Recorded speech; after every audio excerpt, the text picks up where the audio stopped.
Okay. Happy Tuesday, everybody. My name is Andy Elliott. I'm a real estate agent, realtor here in Williamson County, Tennessee. And I'm with Rodney. He's loan officer with First Trust, also Williamson County, Tennessee. This show is for you. Anyway, Rodney, how are you? What's news? I'm Feeling like good. summer out there. That was a nice introduction. I think Thank that's the you. first time you've ever started with our names. Live and learn.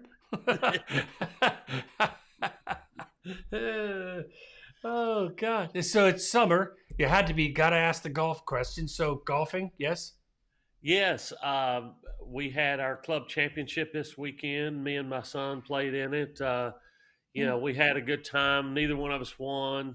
I finished second. I think he finished maybe sixth or eighth or something, but we had a great time. Golf is one of these sports that you get out there with your buddies and hang out all day and, get away from your problems at home, meaning like cleaning the garage and shampooing the dog, that sort of You gotta come here, dog. Forget. Come here, dog. Well, that's good. Yeah, I know it's. This is nice weather, and I have to tell you that normally, under normal circumstances, in the world of real estate, things are just popping, and that's not the case this year. It's a little bit different, and that's what we're going to cover some things today. Is some of the topics we've got lined out are housing experts are going to revise the mortgage rate forecast.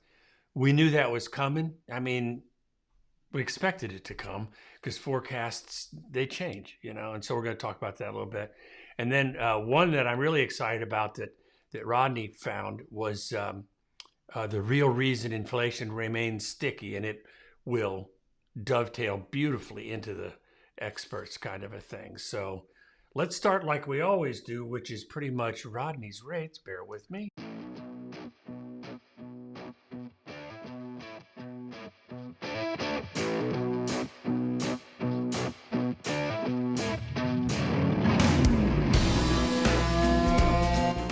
I love that downbeat. All right. It's Joe Whitman. Okay. Looky here. We are looking at 1 year of the last year of looking backwards in the market.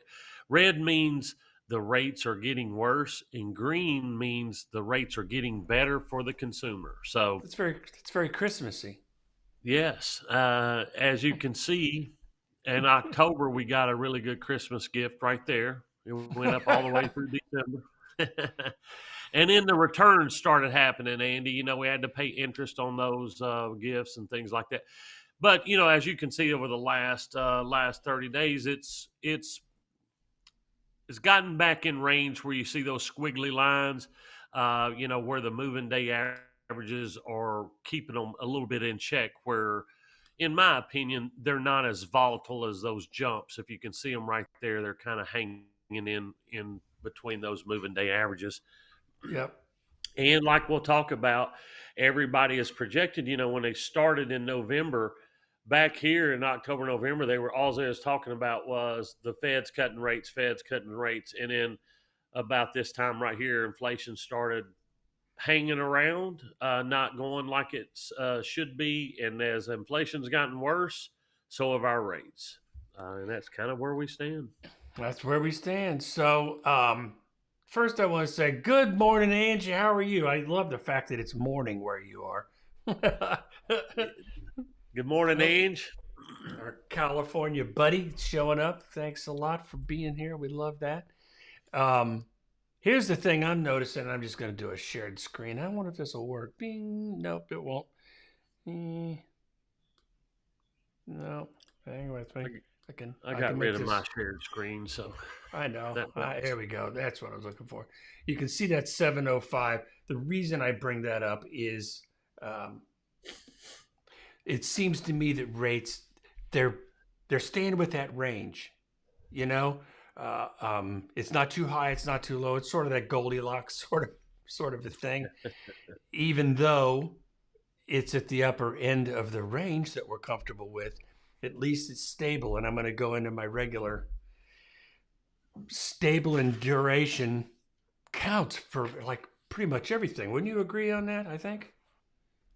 Yes, as long as it's stable in a fact where it can't be stable in 15%, right? As long as it's Correct. Yeah. stable and affordable, the stability I think increases consumer confidence and gives Yes. people they have more confidence where they're able to go out and make a best decision they can because of rates. Yeah. They And don't want to start, right. I mean, most home buyers don't want to start at 6.5% or 7% and then wind up getting in the middle of it and then the rates are at 9% before they find something. yeah, and I think, and we had on a show a couple of weeks ago, 3 weeks ago, I don't remember what it was. I really don't. But the article that was written was that all of us are kind of getting used to where the rates are. It's being normalized. Now, one guy pushed back and said we're not being normalized. I don't know what else to call it. We're getting used to the fact that rates are what they are. And I think we're going to talk about that in our next little segment here about those things being normalized. But so let's tear into this a little bit. And this, when I was reading through this article, what I tried to do for anybody that painting and listening. I used to paint for a living, when I read through these articles, I try to figure out, where's a good story in this kind of a thing. And in this one, I like to use a highlighter, and I highlighted most of it. it was so good. Do you mind if I start in? Can I start in, Rodney? Okay. Yeah, jump in. At the beginning of the year, housing experts and home buyers look forward to better buying conditions. We talked about that. We had tremendous hopes, and I mean, I don't think it was valueless, but people were talking about 3, 4, and 5 rate cuts, and it's that old American optimism, right? That's where we were at the beginning of the year. Interest rates were poised to drop, a shift expected to free up inventory and cool surging home prices. That outlook has mostly changed. Nearly halfway through, which is almost, I about fell off my chair. We're almost halfway through 2024 already. Good night, nurse. The older you get, the faster time goes. I don't get this. Do you know why that is? Oh, man. I guess because you got less left. I don't know, but it is gone. I mean, it goes through the hourglass so fast. As I get older, it's crazy. A psychologist once said it's because every year you get older, it's a smaller and smaller percentage of your total life. When you're 3 years old, a year is a third of your life. I remember starting in the mortgage business. If 6 months felt like 2 years. Now it's I wake up. I remember it was January. It's June now. But sorry to interrupt. Go ahead. No. I was just going to say yesterday was like 2 years for me. It's another story for another day. Bring my tissues. But nearly halfway through 2024, the highly anticipated interest rate cuts have yet to happen. Shall I show them the new online website for the Fed Watch tool? Yes. Here we go. You're going to like this. Again, what I'm talking about is the highly anticipated interest rate cuts are yet to happen. Home prices are still growing. Affordability remains a challenge. Let me move on just a little bit. We all expected at this point in the year we would see stronger home sales activity and interest rates would be down. National Association of Realtors, since it moved back up into the 7% range, that does put a damper on home sales activity, and it changes who can purchase a home. What they're talking about at some point here, if you can read through that, it talks about when the feds put a check mark for Wendy and Phil, the Fed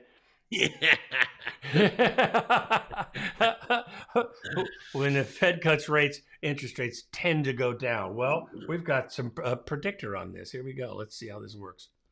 Bing. Pop. There we go. All right. Here's how this works. These are the predictions.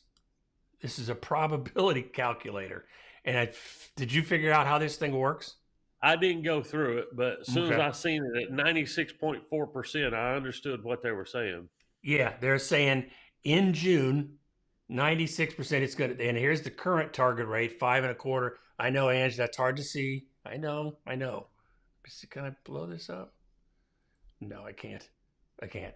But it says, trust me, 5.25 to 550, and it's saying 96% chance it's going to stay there. That's what this probability is. In July, it drops to 76%. I know this is a mess. Sorry. Come on. Look at that.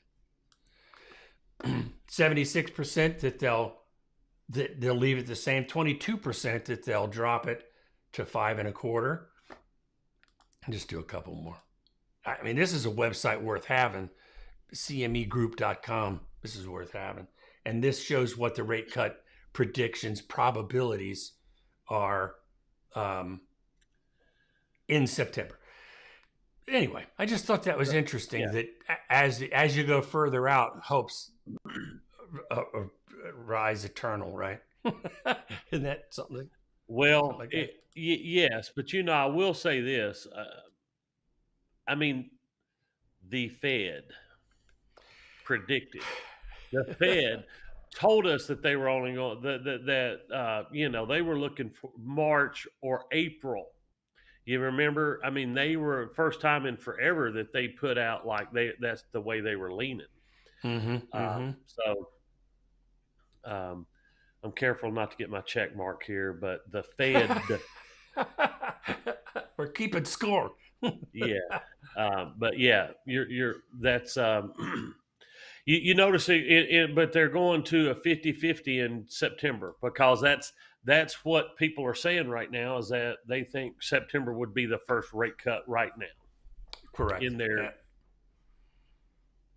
So and I think I like the fact that that kind of proves just that crazy little graph right there in 2 minutes.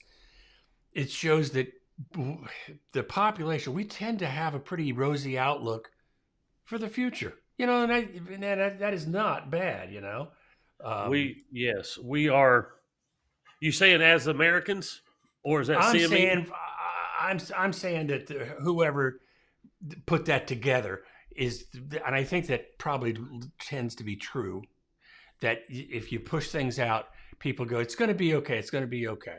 I mean, despite all the sky is falling kind of videos out there, people are pretty optimistic. Actually, they did a study about that, and it's called the NAR effect. Since the NAR is so positive about their outlooks, that it's bled into the populace, the mainstream populace. Wait a minute. You mean the settlement? No, you know how the NAR tends to be positive. Oh, so National Association of Realtors. Got it. Okay, yes. Yeah, the National Association of Realtors tends to be, which I absolutely love it. They tend to be positive, like they're on what I would call the better end of the numbers if they're saying they're realistic.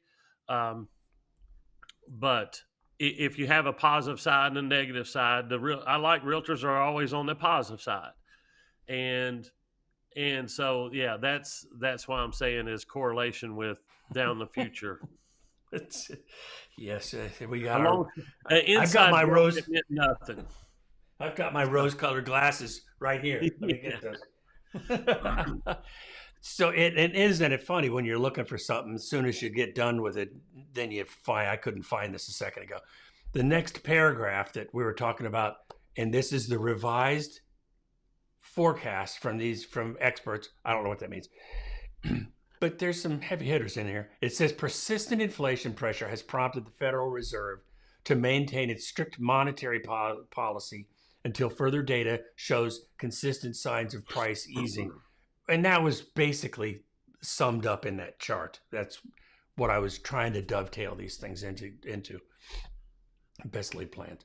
This likely means two things for the housing market. Mortgage rates will stay higher for longer and will stay relatively high even if and when the Fed cuts the benchmark interest rate. Wouldn't that be interesting? That would be interesting.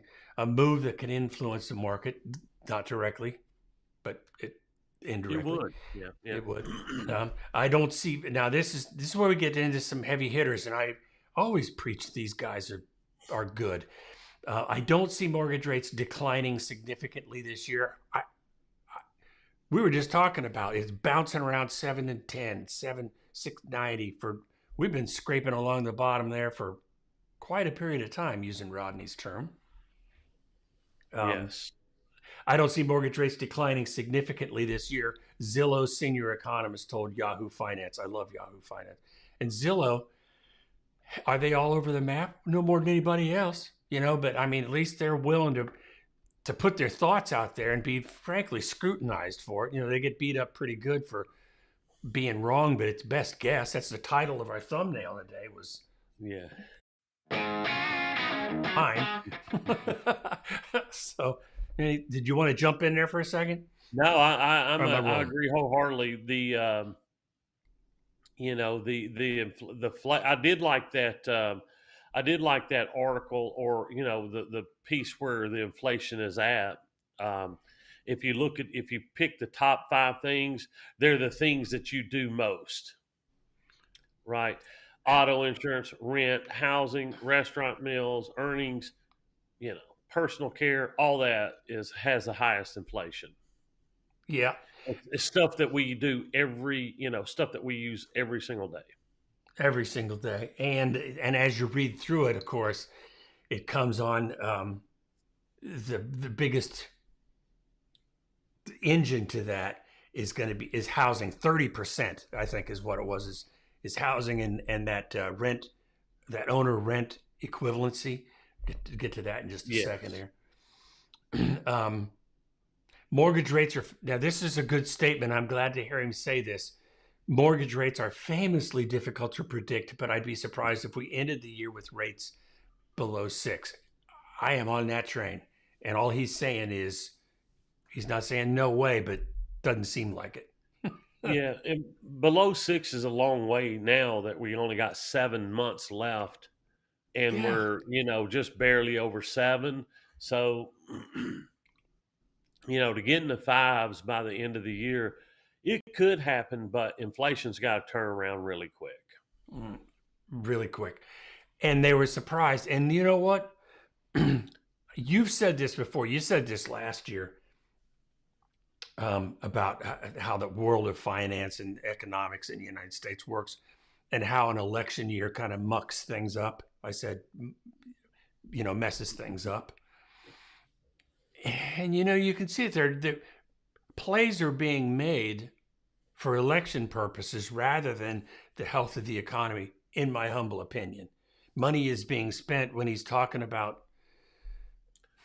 I don't want to get political, but I mean, there's money being spent in helping that inflation, inflaming that, all to make, to help along an election. I'm towing the line on it. I don't want to get problem. Well, yeah, I mean, it is what it is. It's an election year. Whether, no matter what, if they're a donkey or a elephant, they're going to try to do things per policy that helps their fan base. And if I don't know what he can do, about this inflate, what I'm saying? Because what, and I'm going to try to look it up, but I heard the problem with us is that our deficit, the difference between where our economy was now and where it was 15 years ago, when we're in the same position, coming out of the same kind of real estate slowdown period, we were in really good shape, except this time our deficit is crazy. Like the interest payments on our deficit is as much as our defense spending, as much as Medicare.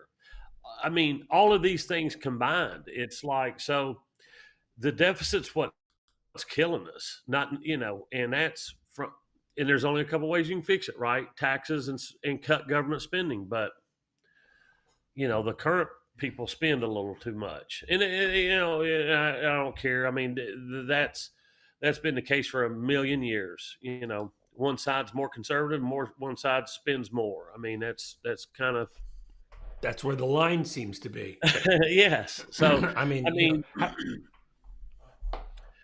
so that's what's got us right now. So going into this election, I think if whatever happens, there's going to be some political moves to try to boost our current administration's position for sure. Right, and I understand that. Again, they should. I mean, if they want to, I mean, you got to try to go out and do something for your voters, right? I mean, even though it's just for an election, I mean, maybe it'll help. Yeah. I mean, someday we ought to start a second broadcast that's completely political, unabashedly so, but this isn't the one. Yeah, I don't know. I'm not much of a political guy. I'm not either, but at any rate, so moving on with some of this. Many housing experts and financial institutions upward revised their rate forecast. Fannie Mae increased its year-end prediction to 6.4 from 5.9. The National Association modified its forecast to 6.5 from 6.3, so they're a little more conservative on that. And Wells Fargo adjusted from 6.5 to 6.5 from 6.05. That's pretty much of a jump. Yes. Okay. Yeah. This is what I was trying to get to before, and we'll kind of push off this. The changing expectations to persistent housing inflation, which makes up a third of the consumer price index, a third. That's a bunch. It's a bunch. Rent and homeowners equivalency measured. And remember, we were talking about that. That's how they monitor how much prices are going up in homes, is equivalent rent for homeowners. I thought that was an interesting concept. But those were two of the three largest inflation contributors in April, was rent and homeowners equivalent rent.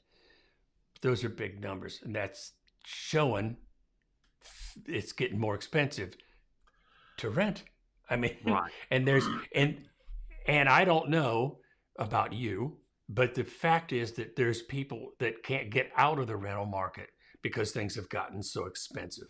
I mean, it's tough for people just to buy a house. There's a lot of people that, the affordability issue is that, and especially when now there's been a million reports saying rent's supposed to come down this year. Mm-hmm. But every other report, when they're not forecasting, they're saying rent is increasing. But they're forecasting it. I guess I think there's so many apartments online that's supposed to be coming online that's supposed to drive it down. But to me, I don't think I've seen that yet. It hasn't happened. Around here, there's a lot of apartment buildings going on. I mean, wow, it's a lot. So yeah, when rent is, one of the top 3 or 4 things that inflation's hit, what was it? It was second. It was second on our list of rent, right behind auto insurance. So yeah, I mean, what that's doing is it's keeping people from saving up to buy houses. So. Yeah. Now, as they're going through these revisions, and we expected that, meaning as the economy goes, I mean, it's interesting because no cuts, and yet home prices continue to grow. And I know that's absolutely the case here in Williamson County, but we've said a lot of times that there's numbers that are average across the entire United States, which is one set of numbers. And then there's location-specific real estate is local, Yeah. So are we a special thing? No, I don't know that we're special, but we're unique in our own way. We're one of the wealthiest counties and the only one in the South, I think. We're 7th in wealth ratings, so it's pretty good. But housing experts are saying home prices will continue to rise, get this, for the rest of 2024. Fannie Mae forecasts a nearly 5% price appreciation by the end of 2024. Remember what it was doing 2 years ago? It's like Yeah, 12%, 15%. It's like 5% is nothing, 5% relatively is a speaking, lot. by the end of 24. But I'm Yeah, saying compared to what it was a few years ago, right. it's that's what I'm comparing it with is Yeah, but their even forecast this year was pretty close to zero. One maybe. 1.5. Yeah. Yeah. Somebody said 1.5. Now they're saying 5. So the In rates have our gone up, making homes less affordable. So there you go. It's increasing the price, increasing the value of the house. Yep. And NAR predicts, National Association of Realtors predicts the end of the year median price 393 up from 387. So one thing seems to be pretty solid. Home price is going to continue to go up. The reason is, this is Rodney, we don't have any inventory. Well, let me ask you a real estate question. Will our when they say, okay, we're expecting 6 months inventory to be considered balanced market? I'm thinking 4 or 5 months. Like when we transition back, like you always do, you always have Yeah. more less, and then you go to more. So as we transition back, wouldn't it be 4 and 5 months would be a stable market versus going all the way back to the 6 months? I don't have a good answer for that. All I know is it's kind of a rule of thumb thing where 6 months means the buyers and seller are at even odds. There's no duress on one side or the other. Currently, there's 3.2 months of supply. So And there's a little bit of stress on buyers right now. that's correct. The sellers seem to be winning at this point. When it sells Yeah. fast, sellers are winning, but you get a lot of inventory, the months of supply starts to tick up and the buyers having more negotiating power. But what I've learned, and I'll say again, um, in terms of a buyer's market or seller's market, whatever that is, a seller can put themselves in a position to be the winner every time if they'll just do two things, and that is make their home move-in ready as possible, as reasonable. Don't be Mm-hmm. tearing it down to the studs, but make it reasonable for the neighborhood and price it right. And if you'll do those two things, I intend to do a video called 20 Years of Real Estate in 20 Minutes with just the things I've learned over the years. And that's how easy it can be. There's sometimes situations where if you're sitting on a road or if you're by high power, high tension lines, that's a built-in issue.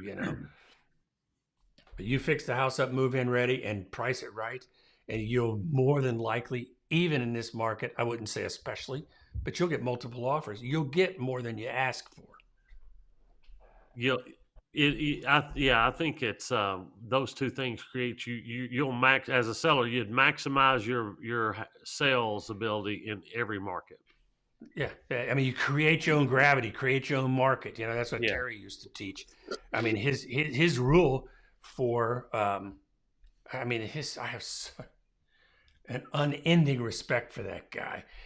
The way he would help sellers understand how to better compete. He would say, whatever your house is and how it fits in the neighborhood, because that's what comps are, houses that can compare. He said, if it's a little better condition for a little less price, it'll sell first, fast, and for top dollar. yep. And either people were willing to take that advice or not, because when you get multiple offers, buyers are competing against each other. Mm-hmm. Instead of the house. The house isn't the issue anymore. It turns into, I'm going to beat that guy. Yeah, yeah. Tonight I'm beating that guy. I want a How many 3-hour times have you time done limit. that on eBay when you're sitting there bidding against somebody and you're like, I don't care. I'm paying more than retail just because this guy ain't getting it. Absolutely. Here's a couple of things I want to bring this in because it's important for Ange here. Want to let you know that here sellers are now putting 1% to 2% towards buyers agents in the listing. Yes, what you're saying is that sellers are now getting more bold with the new information that they can negotiate on commissions, essentially. This is not new to the market. This has been that way the entire time, but now they're being emboldened. It'll be interesting to see what the result of that is. This is where what Rodney has always talked about, this is where the market forces are going to take over for those people. Yep. It's like anything else. I mean, you can put something out there for sale for, $1 zillion, but, nobody, if it's a terrible deal, nobody's going to buy it. Nobody's going to buy it. Yep. Here's something else for me, Ange. I just love talking to this girl. Houses in my area went up 11% from February. I get the feeling it's a nice area. I have the sneaking suspicion. But that doesn't seem, it's California. I mean, 11% is crazy in 1 month. But like you said, no, since February. Okay, since February. Yeah. That's still tremendous. Good. And I wonder what the broader picture on. I'd like to research that a little bit. But then we get to this. Most are going 1 to 5% over asking. Community page yesterday. Sometimes I'm just going to say this because we have that happen. We've got community pages like Facebook, this community, that kind of stuff. There will be an individual that has sold a house for over asking X amount of dollars, and they'll be attributing that to the entire market. Oh, the market's hot as a firecracker. Get out and sell your house now. When in fact, all that seller did was it was move-in ready, but maybe by default, and it was priced right. So there's a difference in pricing it right and getting activity versus a hot market. 2.5 years ago was a hot market when cardboard sign and a tent got you a contract. Yes. All right. With no inspection. Yeah. Do you want to tackle a couple of these questions, the comments? Sure. Do you think that's interesting at all? The reason I'm bringing this up is on the one thing I love about Yahoo Finance is after an article like what we're just talking about, the housing experts revising the mortgage rate forecast for the remainder of 2024. So it's just a few months. They have comments. And in this one, tell me this wasn't a hot topic. It was 619 comments. Think people don't care? Yeah. Oh, man. Let's see what they say. Some of these are going to be just crazy. Oh, look at this. Here, let's see what this guy says. I don't know what it says. Let's see more. T-Bone is what it was I'm looking at. It says, I was in the mortgage business 21 years. Starting in 1978, I entered a business owning the company during that was proved to be a very challenging period of time. During the entire period that I was in the industry, I'm going to read this. Hang on.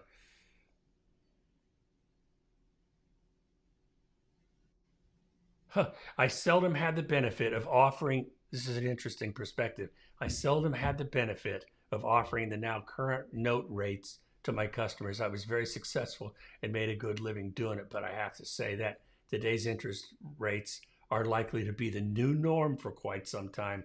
Interest rates do dictate the market value of real estate. Real estate values will come down. The question of when is very complicated. So what he's talking about is that 11, 12, 13% stuff, right? Back in the day. I don't know.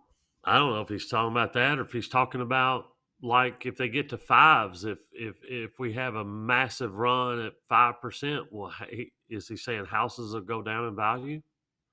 I don't know. Here's a good one. I like the people that hear. Let's make some more rules. Oh, and this is from Peggy. I'm not going to share it. Only allow homes to be sold to people who will actually live there. Cut out the investors, whether corporate or investor. There's some people talking about that. Mm-hmm. Yeah. I mean, if they did anything, they could. I think they should outlaw the big buying them in bulk. That goodness gracious. Yeah, we'll take one more of these tonight. This is pretty good. This is from David down there. David, McMansions and pickup trucks, the linchpins of the U.S. economy. When one or both catch a cold, the rest of America's economy gets sick too. Many, if not all, of the middle class working people are living month to month on their credit cards and other loans. The government at every level are even worse off. Troubled markets just around the corner.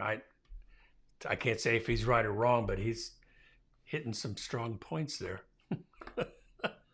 Yeah, a lot of those items just everything on the inflation items was things that you're going to use every day, especially insurance. Insurance has gone crazy. Yeah, here's. I'm gonna break. Can I do one more without killing us? Can I do one Go. more? This is from Bob 2 days ago, and he's talking about the current mortgage rates.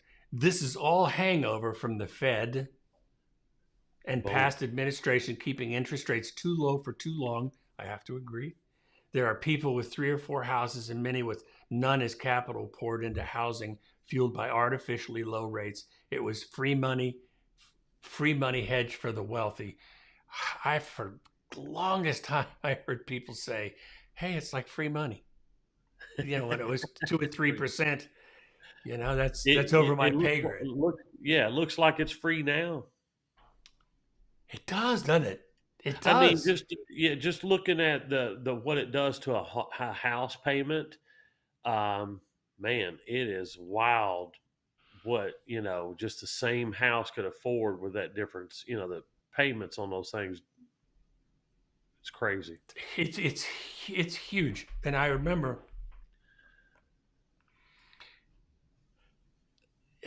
Mortgage calculators are pretty easy to find these days.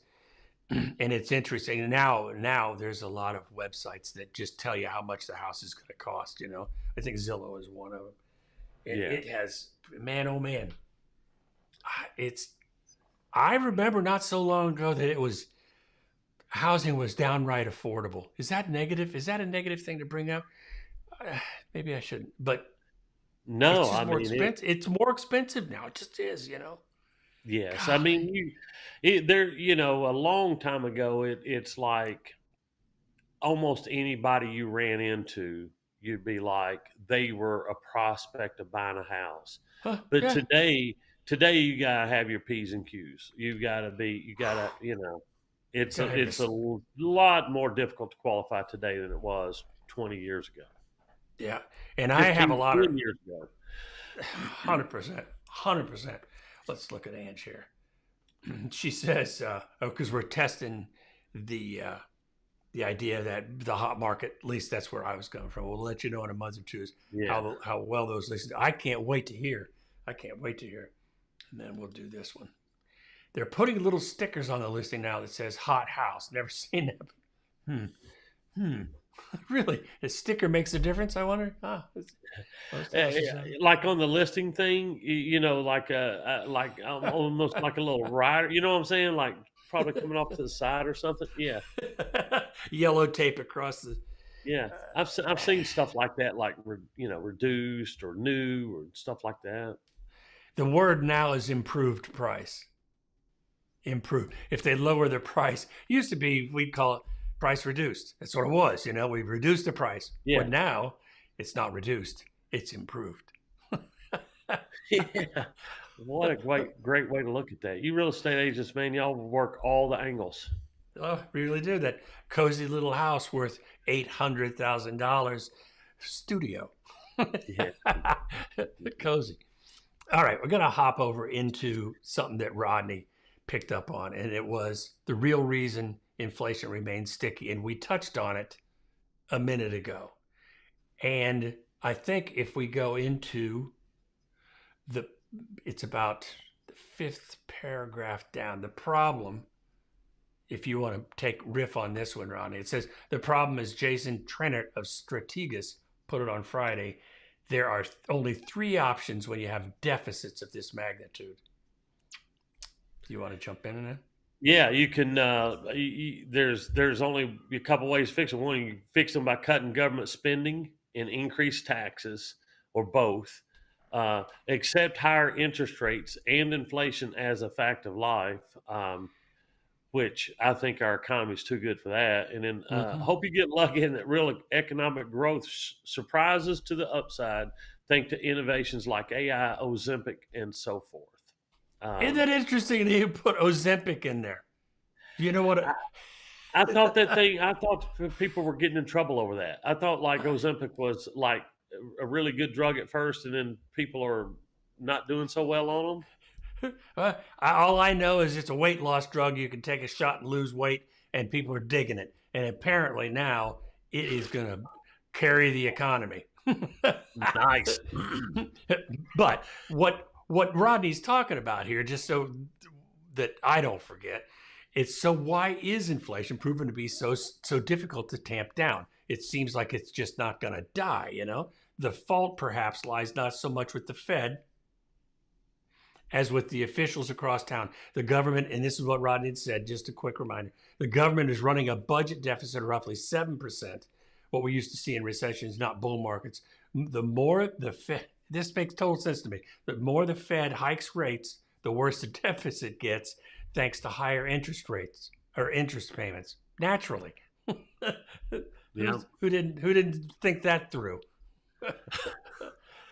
Yeah, I mean, it's government spending's out of control right now to where that's our biggest threat to our economy. Not inflation, not you know, not baby boomers holding on to their houses, waiting on the golden wave or whatever it's called, or silver tsunami.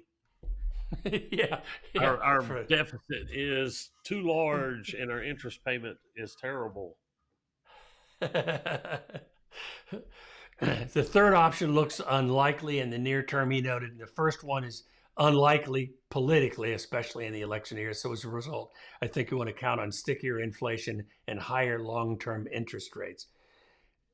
And this is where it says interest on the debt is already larger than Medicare, Medicaid, and defense, and has already soared 42% year on year. 42% in a year. That's a lot. Yes, that's a lot. Yeah.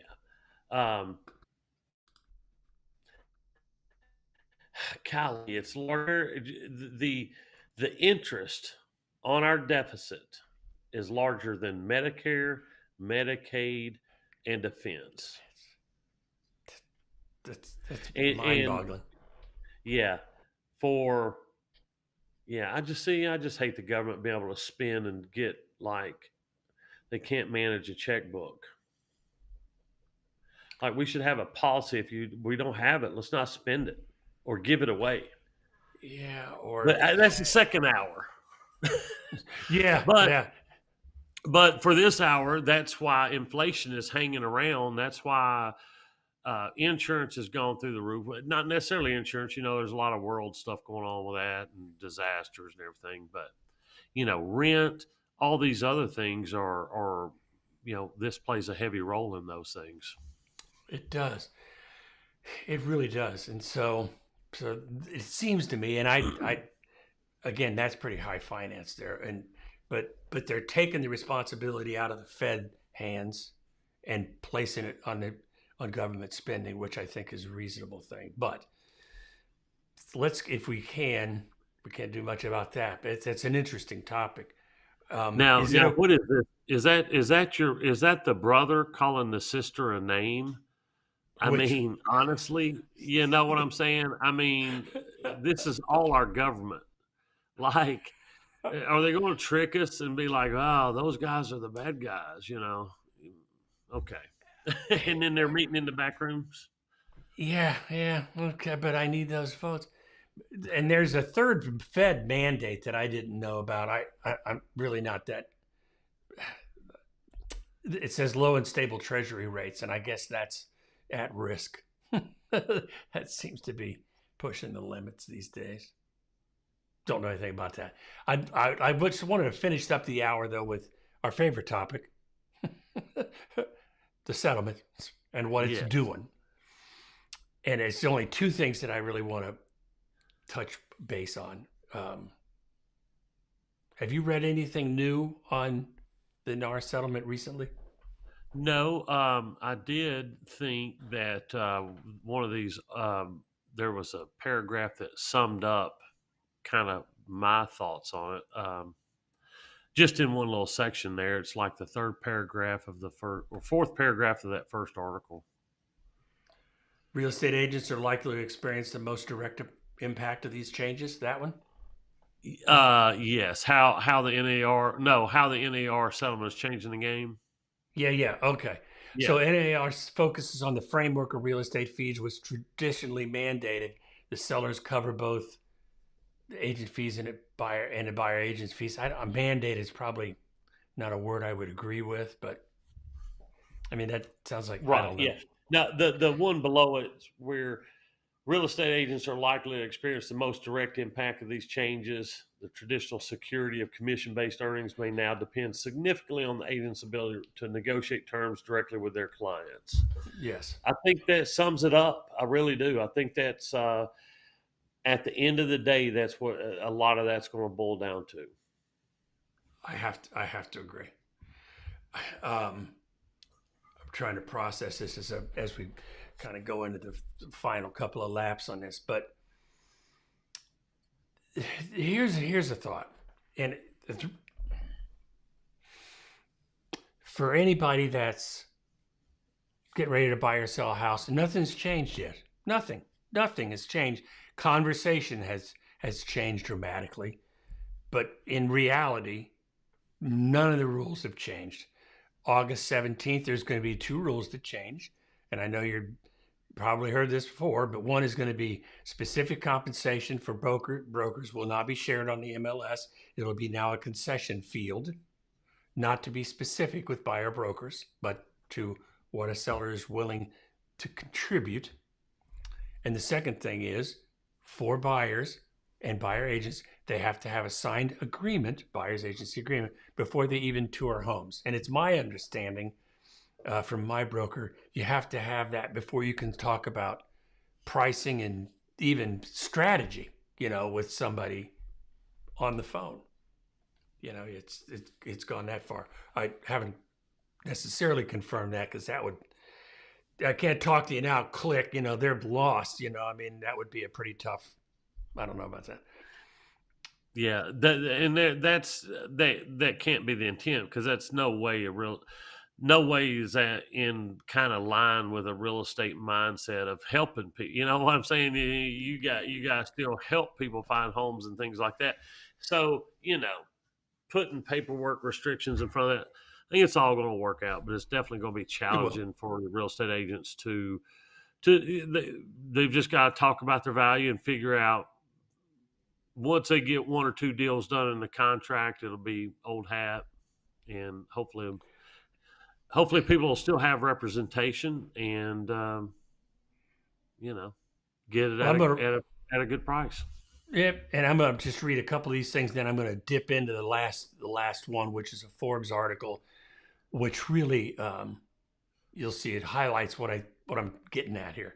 For buyers, this is in this current article about revolution in real estate, how NAR settlement is changing the game. Yeah, but it is. But the conversation, we got Ange right there in California. It's changing the game. It's changing the game. For buyers, the settlement could mean a shift toward more viable, visible, and possible lower cost, empowering them with better negotiation leverage. However, with sellers not having to pay the buyer agent broker commission, buyers could have to come up with the cash themselves, possibly, depends on the house and the situation, in order to pay for an agent to represent them. This could be a challenge for home buyers, as a large sector of first-time home buyers may be strapped for cash. We've talked about for those individuals, they'll choose properties that do participate in a more friendly way. Meanwhile, sellers might benefit from a more competitive market spurred by this change, meaning they can draw buyers in by, I think that's what they mean. They can draw buyers in by offering a commission on that. Here's what I'm going to say. We'll get off of it. Jump in anytime, Rodney. This NAR settlement is ushering in a completely different design for real estate commissions, emphasizing transparency and direct negotiation, just like Rodney said, between agents and their clients. That is, and what I want to point out here is this. I can stop on that. I mean, change is coming.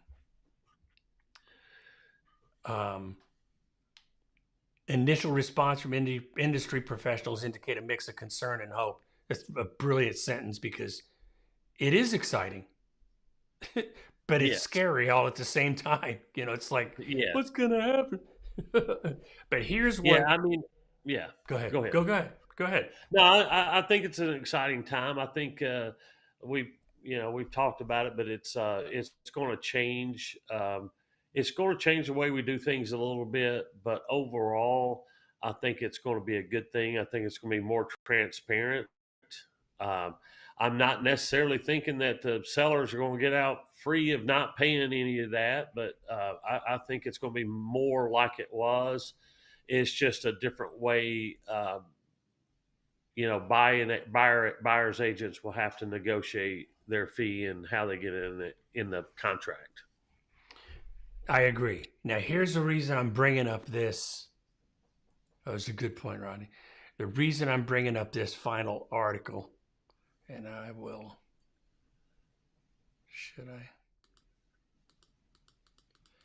I'm bringing this up for really one reason.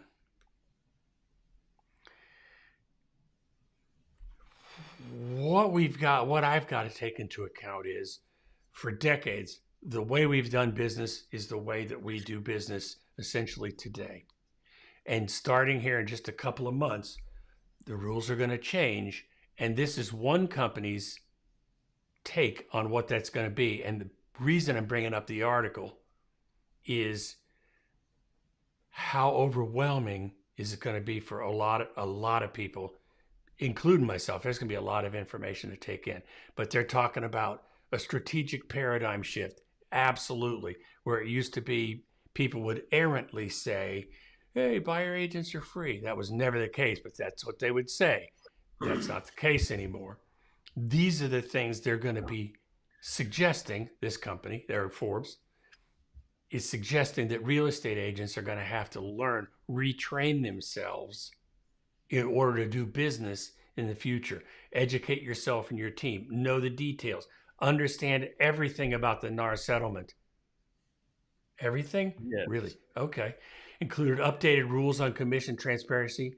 What percentage of 1.5 million people are going to do that? What?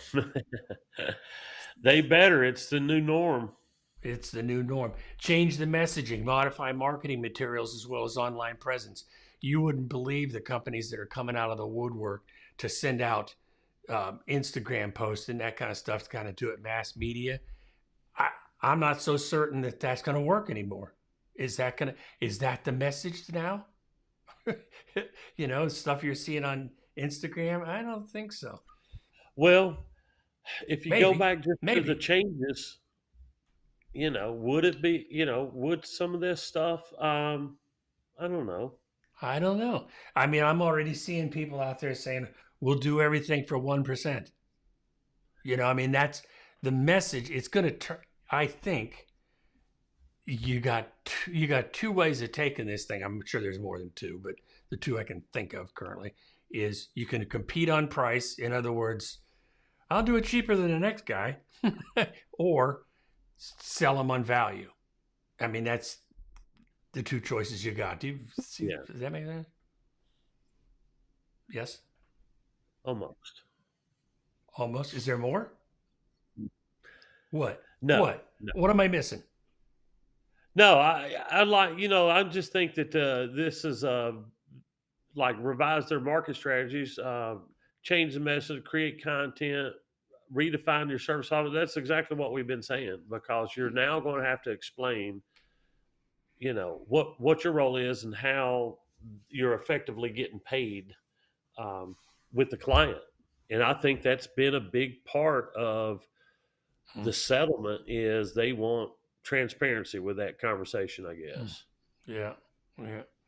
Well, here's the whole reason. I think I've kind of done that to death. It didn't do what I wanted. I'm trying to make a point that this real estate is more complicated than people think it is. Certainly lending is more complicated than the rules and regulations. I don't want to think about it. All of a sudden, we've got a whole new way of developing business that doesn't include, hey, we work for free. Yeah. because that used to be Yes. such an easy thing for buyers agents. Again, they would say that errantly, and for God's sakes, don't. That's not what I'm saying. It was never free. It's always baked into the price. The buyer's paying for it ultimately, but it Right. felt like it was free because it wasn't. It was indirectly. It's coming from you indirectly. It's getting to be crunch time when June, July. So 2.5 months. I mean, it's getting to be crunch time as far as I'm concerned. I think you should do an experiment. The next buyer you talk to, go ahead and go through this rule change and see how it goes. And that way you can do the live guinea pig and you can come and tell us how it went. With a black eye and with a steak on my face. No, I'm hoping you come back and say, it was, it went kind of like you thought it should be. It's just designed to have an open conversation about it. And people want to buy houses, buyers want to buy, and sellers want to sell. And two deals together. Yeah, I agree. And I guess I can end on this note that I think there's a high probability that the people that keep it simple, I respect you for you're keeping it plain and simple. I think that the possibilities that this gets complicated or overly complicated is pretty good. People are going to make it. People are going to make it, including me, because I'm overthinking the heck out of this stuff. Well, people are going to come in with their own ideas and their own form of payments and things like that. And that's what's going to be unique is like they're going to be paying them in, Bitcoin or something. I mean, who knows, what will transpire. But, I think the people who understand it's probably just going to be another line item to be negotiated in the contract are going to come out a lot faster, a lot better. Yeah. And I tell you, and you know what? People, agents, realtors, and probably lenders too, are going to learn pretty quick if, let's say that inflation does cool down somehow. Let's say that the rates that the Fed does actually cut in September or something. And let's say that the housing market does look a little rosier. There's going to be people coming out of the woodwork, and there's going to be a steep learning curve for people to work with those folks, Right. On all sides. On all sides. Sellers, buyers, the agents, lenders. I mean, honestly, it might be easier for us because the change really doesn't affect us. Right. But for everybody else, it's changing big time. Yeah. I mean, we've already done I'm going to call it the dirty work, but the heavy lifting of securing the client with the understanding of what things are and then bring them to you. Cause that's, I come to you I trust you guys, so anyway, any final thoughts? Interesting. Yeah, no, I like, just hashing out, people always ask me, why, what's going on with the rates? Why are they hanging up there? Why are they high? Why are they this? It's an ever changing, once they kind of get inflation where they're looking at, it's the deficit's kind of holding it up, and it's always something new. That's what's great about our thing. It's always something new that's going on. Yeah, I like the idea of being able to add to the conversation, meaning the deficit conversation, not blaming anybody, but the Fed doesn't hold the magic wand, so. It's all working together, Yeah, we'll get through it. Rodney, thank you very much for another good week. Angie, thank you so much for being here. You're so nice to join us again. And we will talk to you, all of us, next week. See you next Tuesday. You got it. Wait. I think I have to take next week off, so it's 2 weeks. 2 weeks from today. See ya. Bye.